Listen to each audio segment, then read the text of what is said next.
আপনারা জানেন যে গতকাল থেকে আমরা শহীদ ওসমান হাদির হত্যার সুষ্ঠু তদন্তের জন্য ডক্টর মোহাম্মদ ইউনূসকে জাতিসংঘে একটি চিঠি প্রেরণের জন্য আহ্বান জানিয়ে তার বাসভবনের সম্মুখে অবস্থান করছিলাম। আমরা খুব গুটি কয়েক মানুষ সেখানে ছিলাম এবং আমরা পুরো গতকাল 4টা থেকে আজকের এই সময় পর্যন্ত শহীদ ওসমান হাদির স্ত্রী, তার সন্তান এবং আমরা পুরোটা সময় ধরে কিভাবে শান্তিপূর্ণভাবে আমাদের এই দাবিটা আদায় করা যায় সেটা নিয়ে আমরা আমাদের মতো করে এগোচ্ছিলাম। এবং আমাদের সাথে সরকারের বিভিন্ন সময়ে তারা কোনোভাবেই আমাদের কাছে ওইভাবে করে যোগাযোগ করতে তারা স্বাচ্ছন্দ্য বোধ করে না। আমাদের কাছে মনে হয়েছে নয়তো 8 ঘন্টা শহীদ ওসমান হাদির স্ত্রী যমুনার সামনে ছিলেন, যমুনা থেকে একজন পিয়ন বের হয়ে তাকে সম্মান জানানোর এতটুকু প্রয়োজন বোধ করেন নাই। তো আমরা আজকে যখন শহীদ ওসমান হাদির স্ত্রী তিনি বিকেলবেলা জুমার নামাজের পরে তিনি আবার যখন এসে যমুনা অভিমুখে আসতে রওনা দিয়েছেন, প্রায় কাছাকাছি চলে এসেছেন, তখন আমাদের কিছু ভাই বোন তাদেরকে আমরা ভিতরে পাঠানোর জন্য চেষ্টা করতেছিলাম, কারণ শহীদ ওসমান হাদির স্ত্রী একা হয়ে গেলে তার সাথে কি ধরনের পরিস্থিতি ঘটতে পারে সেটা জানবার জন্যই মূলত আমরা তাদেরকে প্রেরণ করবার চেষ্টা করেছিলাম। এবং ভিতরে আমাদের কিছু ইনকিলাব কর্মী মঞ্চের সদস্য ছিল যাদেরকে ভিতর থেকে আবার বাইরে আসতে দেওয়া হচ্ছিল না। তো এই সার্বিক পরিস্থিতি তদারকির জন্য আমরা জুমা এবং শান্তা সহ যুবাকে প্রেরণ করেছিলাম যাতে ওরা গিয়ে দেখে আসে এবং ওদেরকে সঙ্গে করে নিয়ে আসে। তো প্রথম অবস্থায় সেটা হচ্ছে পুলিশ কোনোভাবেই তাদেরকে ভিতরে যেতে দিবে না। তো ওরা অনেকভাবে বোঝানোর চেষ্টা করেছে কিন্তু কোনোভাবেই ওরা মানতে ছিল না। পরবর্তীতে আমরা বলেছিলাম যে এবং এটা তো একদম খুবই সহজ ব্যাপার, 1 মিনিটের ব্যাপার, আমাদেরকে সরিয়ে দেওয়া এই ওখান থেকেই করা। তো ওরা কি করেছে, জুমা এবং শান্তার গায়ে হাত তুলেছে এবং দেখবেন যে শান্তাকে গলা চেপে ধরেছে এবং জুমার পুরো গালে তারা তাদের খামচি দিয়েছে আর কি, মানে এইটা কি, এবং বুট দিয়ে ওদেরকে রাস্তায় পাঠিয়েছে। তো এই যে ফ্যাসিবাদী আমলের যেই পুলিশ, এই যে পুলিশ লীগ, তারা আবার নতুন করে যে মাথাচাড়া দিয়ে হচ্ছে এবং তাদেরকে যে কেউ কন্ট্রোল করতে পারছে না। আমরা দেখতেছিলাম যখন আমাদের উপরে হামলা হয়েছে তখন পুলিশের ঊর্ধ্বতন কয়েকজন কর্মকর্তা, ডিবি কমিশনার, তিনি চেষ্টা করছিলেন বারংবার যে আসলে যাতে আমাদের উপরে হামলাটা না হয়, কিন্তু পরক্ষণেই আমরা দেখতে পেয়েছি যে তার আদেশ অমান্য করে পেছন থেকে পুলিশের কিছু সদস্য তারা অতর্কিত হামলা করেছে এবং আমাদের ভাইদেরকে রক্তাক্ত করেছে। তো আমরা ইনকিলাব মঞ্চের পক্ষ থেকে এর তীব্র নিন্দা জানাই এবং যারা এই আক্রমণের সাথে জড়িত রয়েছে তাদেরকে অতি দ্রুত বিচারের মুখোমুখি করবার জন্য আহ্বান জানাই। কারণ বাংলাদেশের জনগণ এই মুহূর্তে প্রচন্ডভাবে তারা ক্ষেপে রয়েছে, তারা কোনোভাবেই এই ব্যাপারটাকে মেনে নিতে পারছে না। যার কারণে আমরা বলবো বাংলাদেশের আইন শৃঙ্খলা পরিস্থিতি এবং জনগণকে শান্ত রাখবার জন্য আপনাদের অতি দ্রুত আজকে কারা কারা হোটেল ইন্টারকন্টিনেন্টাল এবং যমুনার যে সকল পুলিশ সদস্য দায়িত্বে ছিলেন তাদেরকে চিহ্নিত করার ব্যবস্থা করেন। এবং তারা যেই কাজটা করেছে সেটা হচ্ছে অধিকাংশ পুলিশ সদস্যের কোনো নেম প্লেট ছিল না, তারা নেম প্লেট খুলে ফেলেছে এবং প্রত্যেকে মাস্ক পরা ছিল। এই যে মাস্ক পরে নেম প্লেট খুলে যে হামলা, এই হামলা তো আমরা, এবং হেলমেট পরে এই হামলাগুলো তো আমরা দেখেছি ফ্যাসিবাদী হাসিনার আমলে। তাহলে কি এখন যমুনা পাহারা দিচ্ছে বা যমুনায় বসে আছে কি হাসিনা সেই ফ্যাসিবাদী আমলের পুলিশ লীগ কিনা সেটা আমরা জানতে চাই। সেই সাথে এসএসএফ আজকে প্রচন্ড রকমের দুর্ব্যবহার করেছে আমাদের সাথে, আমাদের যুবাকে রাস্তায় ফেলে মেরেছে এবং মাথায় আঘাত করেছে, ছাদকে মেরেছে। তো এই যে, এবং আমাদের ইনকিলাব মঞ্চের এমন কোনো কর্মী নাই যে আজকে এই হামলায় আহত হয় নাই। তো এখন আমরা এই প্রশাসনের কাছে জানতে চাই, আমরা তো সুনির্দিষ্ট একটা দাবি নিয়ে ওখানে গিয়েছিলাম যে জাতিসংঘের অধীনে যাতে শহীদ ওসমান হাদির হত্যার বিচারটা করা হয়, এই তদন্তটা নিশ্চিত করা হয়। তাহলে কারা শহীদ ওসমান হত্যার তদন্ত জাতিসংঘের অধীনে দিতে চায় না, যে আজকে স্পষ্ট হয়ে গেছে। আমরা মনে করছি যে প্রধান উপদেষ্টার, আমরা মনে করছি এই যে উপদেষ্টা পরিষদটা যে রয়েছে, এই উপদেষ্টা পরিষদের একটা অংশ শহীদ ওসমান হাদির খুনের সাথে জড়িত, নয়তো কোনোভাবেই এভাবে আর কি অমানবিকভাবে আক্রমণ করার কোনো প্রশ্নই আসে না, যেহেতু এটা শান্তিপূর্ণ অবস্থান ছিল। এবং আপনারা দেখবেন যে প্রধান উপদেষ্টার দপ্তর থেকে একটা তারা প্রেস রিলিজ দিয়েছে এবং সেখানে বলেছে যে আমরা নাকি জল কামানের উপরে উঠে গিয়েছিলাম, অথচ ছবিতে স্পষ্ট করে দেখা যাচ্ছে যে আমরা উল্টো জনগণকে শান্ত করবার জন্য চেষ্টা করছিলাম। যখন জনগণ দেখেছে যে ভিতরে জুমা এবং শান্তাকে রাস্তায় ফেলে মারা হচ্ছে, জনগণ কোনোভাবেই এটা মেনে নিতে পারে নাই, যার কারণে এইখানে ওই উদ্ভূত পরিস্থিতির সৃষ্টি হয়েছে। এর পুরো দায়ভার ওইখানে দায়িত্বরত পুলিশ প্রশাসন এবং সরকারকেই বহন করতে হবে। প্রিয় ভাইয়েরা, আপনাদেরকে স্পষ্ট করে জানাই যে সামনে খুবই গুরুত্বপূর্ণ একটা নির্বাচন রয়েছে 12 তারিখ। এখানে বাংলাদেশের স্বাধীনতা, সার্বভৌমত্ব সহ বাংলাদেশের নিরাপত্তা জনিত বেশ কিছু বিষয় জড়িত রয়েছে, যার কারণে অবশ্যই 12 তারিখে নির্বাচন হতে হবে। এবং যারা 12 তারিখে নির্বাচন বানচাল করে দেওয়ার জন্য আমাদের উপরে আক্রমণ করেছে, তাদের এই নীল নকশাকে বৃদ্ধাঙ্গুলি দেখিয়ে আমাদের জনগণের অধিকার আমাদের বাস্তবায়ন করতে হবে। প্রিয় ভাইয়েরা, জনগণ, বাংলাদেশের জনগণ প্রচন্ড শান্তিপ্রিয় এবং তারা সব সময় সরকারকে সহযোগিতা করে আসছে, কিন্তু সরকার সেই জনগণের উপরে আজকে মুহুর্মুহু sound grenade, tear shell, rubber bullet এগুলো নিক্ষেপ করেছে। এবং এখনো তারা বিভিন্ন জায়গায়, যেমন শাহবাগে এখনো সম্ভবত আক্রমণ চলছে। একটু আগেও আমরা এই লাইভ শুরু করবার আগে দেখতেছিলাম যে শাহবাগে আক্রমণের মতো ঘটনা ঘটতেছে। তো এবং 100-র অধিক শাহবাগেও আহত হয়েছে। তো এই যে পুলিশের ন্যাক্কারজনক হামলা এবং তাদের যে লাগাম টেনে ধরা হচ্ছে না, তারা বলছে, মানে আপনি একটা জিনিস খেয়াল করেন, তারা বলছে যে আয় হাদির লাশ নিয়ে যা।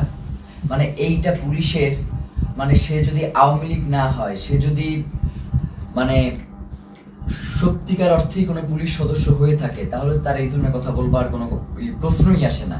তো আমরা স্পষ্টভাবে বুঝতে পারছি যে বর্তমান পুলিশ প্রশাসনের এই যে আওয়ামী লীগ গোষ্ঠী যারা এখন পর্যন্ত রয়ে গেছে, তাদেরকে ছাঁটাই করবার না করবার কারণে এই ধরনের উদ্ভূত পরিস্থিতি তৈরি হয়েছে। এর দায়ভার এই অন্তর্বর্তীকালীন সরকারকেই নিতে হবে। এবং আমরা আশঙ্কা করছি যে যমুনার ভিতরে হয়তো অন্তর্বর্তীকালীন সরকার সেফ না, কারণ যারা আমাদের উপরে যেইভাবে আক্রমণ করেছে, তারা যে কোনো মুহূর্তে যমুনায় ডক্টর মোহাম্মদ ইউনূসের উপরে আক্রমণ করতে পারে। এই ধরনের একটা আমরা আশঙ্কা বোধ করছি, কারণ এদের আক্রমণের সাথে হাসিনার পুলিশ লীগের আক্রমণ পুরোপুরি মিলে যাচ্ছে। এবং সেই সাথে আমরা এটাও আপনাদেরকে বলতে চাই যে আমরা দেখতেছেন তো আমাদের কি অবস্থা, তারপরেও আমাদেরকে শান্তিপূর্ণভাবে সকল অবস্থার মোকাবেলা করতে হবে। আমরা চাই যাতে বাংলাদেশে কোনো উদ্ভূত পরিস্থিতির সৃষ্টি না হোক, যার মাধ্যমে মূলত আজকের আক্রমণটা হয়েছেই হচ্ছে নির্বাচনকে বানচাল করে দেওয়ার জন্য। সুতরাং এই নির্বাচন অবশ্যই হতে হবে এবং সেটা 12 তারিখেই হতে হবে। এবং যারা নির্বাচন বানচাল করতে চায় তাদেরকে আমাদের রুখে দিতে হবে। আমরা কোনোভাবেই এই নির্বাচনকে বানচাল করতে দিব না, কারণ বাংলাদেশের জন্য এই নির্বাচন অত্যন্ত গুরুত্বপূর্ণ। প্রিয় ভাইয়েরা, সেই সাথে আমরা আপনাদেরকে স্পষ্ট করে যে জিনিসটা জানাতে চাই, সেটা হচ্ছে শহীদ ওসমান হাদির হত্যার যেই তদন্ত, সেটা জাতিসংঘের অধীনেই হইতে হবে। আমাদের এখানে আমরা তাদের সাথে কথা বলেছি, তারা আমাদেরকে আশ্বস্ত করেছিল যে জাতিসংঘের অধীনে এটার তদন্ত হবে, কিন্তু তারা কোনো ধরনের সময়সীমা বেঁধে দেয় নাই। তারা ইতিপূর্বেও আমাদেরকে আশ্বস্ত করেছিল তারা ক্ষমতায় থাকা অবস্থাতেই শহীদ ওসমান হাদির হত্যার বিচার করবে, কিন্তু তারা সেই বিচার করতে পারে নাই। যার কারণে আমরা তাদের শুধুমাত্র কথায় আশ্বস্ত না হয়ে আমরা তাদের কাছে একটা দাবি করেছিলাম যে আপনি কবে নাগাদ এই কাজটুকু বাস্তবায়ন করবেন, এই চিঠিটা ইস্যু করবেন, সেটা আমাদেরকে জানান।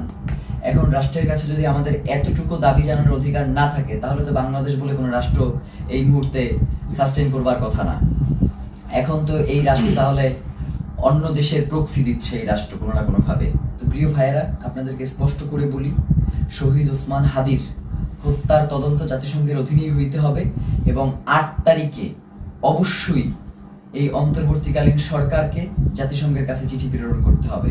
প্রিয় ভাইয়েরা, এক্ষেত্রে আমাদের কিছু দাবি রয়েছে। চিঠি শুধু প্রেরণ করলেই হবে না, চিঠির ভিতরে নিম্নলিখিত আমরা যে বিষয়গুলো বলবার চেষ্টা করছি সেগুলো অন্তর্ভুক্ত থাকতে হবে। প্রথমত, সরকারকে UNOSCHR কে অনুরোধ করতে হবে যেন তারা শহীদ শরীফ ওসমান হাদি হত্যাকাণ্ডে একটি স্বাধীন ও নিরপেক্ষ ইন্ডিপেন্ডেন্ট ফ্যাক্ট ফাইন্ডিং ইনভেস্টিগেশন পরিচালনা করে।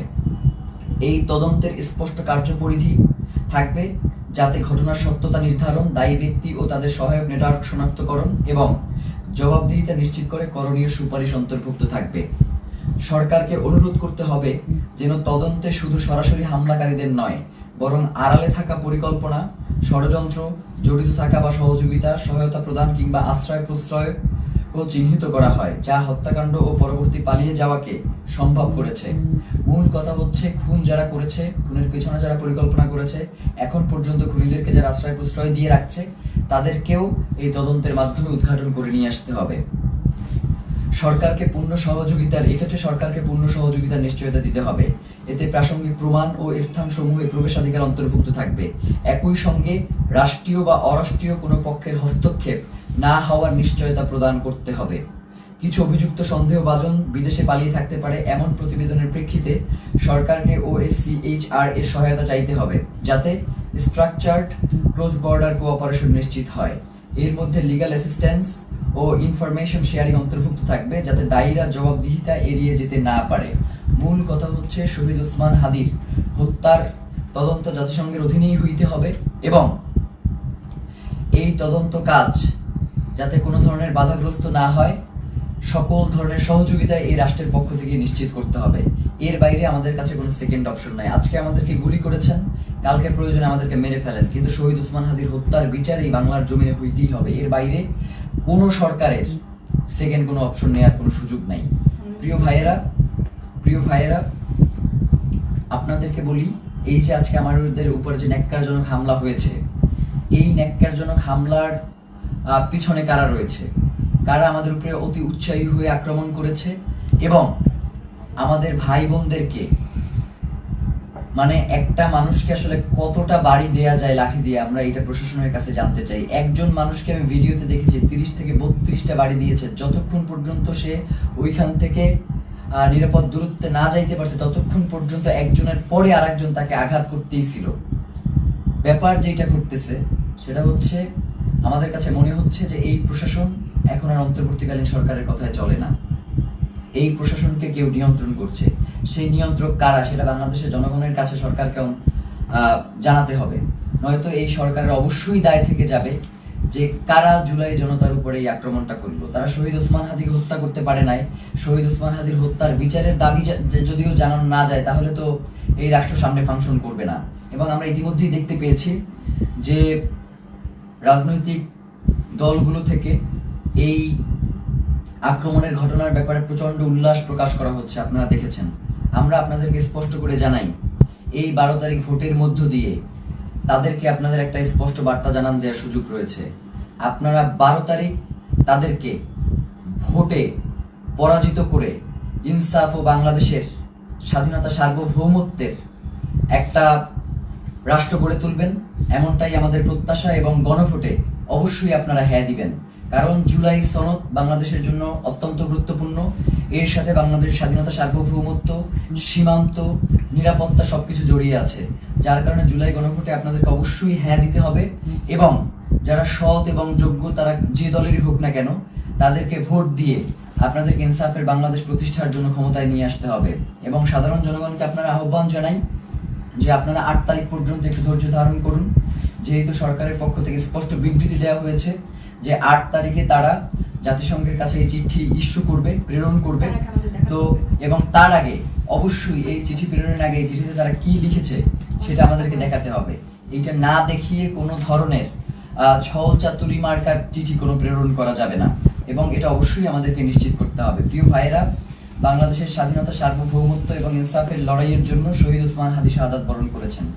আমাদেরকেও যদি শাহাদাত বরণ করতে হয়, আপনারা ইনসাফের এই লড়াইকে কোনোভাবেই থামিয়ে দেবেন না। ইনসাফের এই লড়াই আমাদেরকে অবশ্যই চালিয়ে নিয়ে যেতে হবে যতদিন পর্যন্ত আমরা বাংলাদেশের আজাদিকে টিকিয়ে রাখতে আমরা চাই। আমার আশেপাশের 2 জন প্রচন্ডভাবে আক্রান্ত হয়েছে, আমি নিজে আক্রান্ত হয়েছি।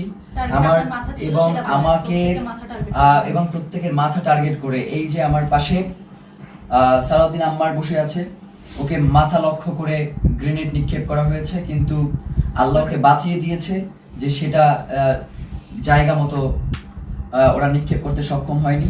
ওর মুখে সেলাই দিতে হয়েছে, ওর হাতে ব্যান্ডিজ, জুমার গালের প্রত্যেকটা জায়গা আছড়ানো, মাথায় বাড়ি দিচ্ছে, শান্তাকে গলা টিপে ধরেছে। আমাদের এবং ইনকিলাব মঞ্চের যারা ভিতরে ছিল, আমাদেরকে ওখান থেকে ওখান থেকে আমাদেরকে গুলি করে, রাবার বুলেট নিক্ষেপ করে সরিয়ে দেওয়ার পরে তারা আমাদের যে সকল ভাই ভিতরে আটকা ছিল, শত শত পুলিশ গিয়ে তাদেরকে নির্বিচারে পিটিয়েছে। ফাহিম সহ 2-3 জনের হাত ভেঙে গিয়েছে এই পিটানে। আমরা আমাদের আরেকজন কর্মী, যার অবস্থা খুবই সংকটাপন্ন ছিল, যাকে অক্সিজেন দিয়ে তারপর হসপিটালে নিয়ে আসতে হয়েছে এবং তাকে প্রচন্ডভাবে মাথায়, হাতে, কোমরে সব জায়গায় এত পেটানো হয়েছে যে সে এখন ট্রমাটাইজড। আমরা জানাতে চাই, এই সরকারকে বলতে চাই, আপনি অতি দ্রুত কারা এই আক্রমণ করেছে তাদেরকে চিহ্নিত করে বিচারের মুখোমুখি করেন, নয়তো যে কোনো পরিস্থিতির জন্য আপনাকে অবশ্যই দায়ী থাকতে হবে। কারণ বাংলাদেশের জনগণ ততক্ষণ পর্যন্তই শান্তিপূর্ণ যতক্ষণ পর্যন্ত জুলাইয়ের প্রেক্ষাপট তৈরি না হয়। আপনারা কিন্তু খুব তাড়াতাড়ি একটা জুলাইয়ের প্রেক্ষাপট তৈরি করে ফেলতেছেন। এখন যদি আপনারা এটাকে কন্ট্রোল করতে না পারেন তাহলে বাংলাদেশের স্বাধীনতা, সার্বভৌমত্ব কিন্তু টিকবে না। এবং আপনাকেও, প্রধান উপদেষ্টা আপনি আছেন, আপনি আমেরিকাতে চলে যাবেন সেটা হবে না। আমাদের কাছে জবাবদিহি করে এরপরে আপনাকে আমেরিকা যেতে হবে যে কেন জুলাই জনতার উপরে, শহীদ ওসমান হাদির ভাই বোনদের উপরে এভাবে ন্যাক্কারজনক হামলার মতো ঘটনা ঘটানো হলো। ছাত্র ভাইদেরকে উদ্দেশ্য করে বলি যে আমাদেরকে ধৈর্য ধারণ করতে হবে এবং আমাদেরকে এই লড়াই কৌশলের মধ্য দিয়ে, আমাদের যাতে মনোবল ভেঙে না যায়, আমাদেরকে সে ব্যাপারে সচেষ্ট থাকতে হবে।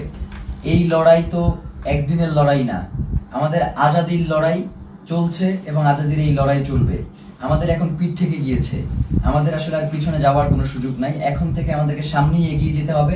8 তারিখ পর্যন্ত যেহেতু সরকার সময় চেয়েছে, আমরা সরকারকে সেই সময়টুকু দিলাম। সে যদি এই সময়টা আগেই ঘোষণা করতো তাহলে তো এই ধরনের কোনো পরিস্থিতি তৈরিই হতো না। যার কারণে আমার কাছে মনে হয় যে সরকার ইচ্ছাকৃতভাবে এই ঘটনা ঘটিয়েছে। এর দায়ভার সরকারকেও বহন করতে হবে। বাংলাদেশের জনগণ এই অন্তর্বর্তীকালীন সরকারকেও ছেড়ে দেবেন, এটা বলে দিলাম। আজকের মতো আমরা সবাই প্রচন্ডভাবে আহত অবস্থায় এখানে বসে রয়েছি। ফাহিমের দেখেন যে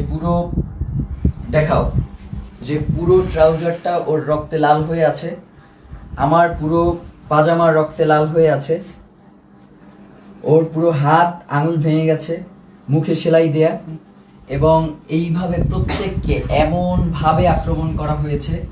আল্লাহ আমাদেরকে রক্ষা করেছেন, নয়তো তাদের যেই ধরনের আজকে আক্রমণের ভূমিকা ছিল, তারা আমাদেরকে খুন করবার উদ্দেশ্য নিয়ে এই আক্রমণটা করেছে। তো আমরা আমাদের এক ভাইকে হারিয়েছি, আমাদের কোনো হারানো, এরপরে যদি আমরা আমাদের কোনো ভাইকে হারাই, এরপরেও নির্বাচন হইতে হবে, নির্বাচন পেছানো যাবে না।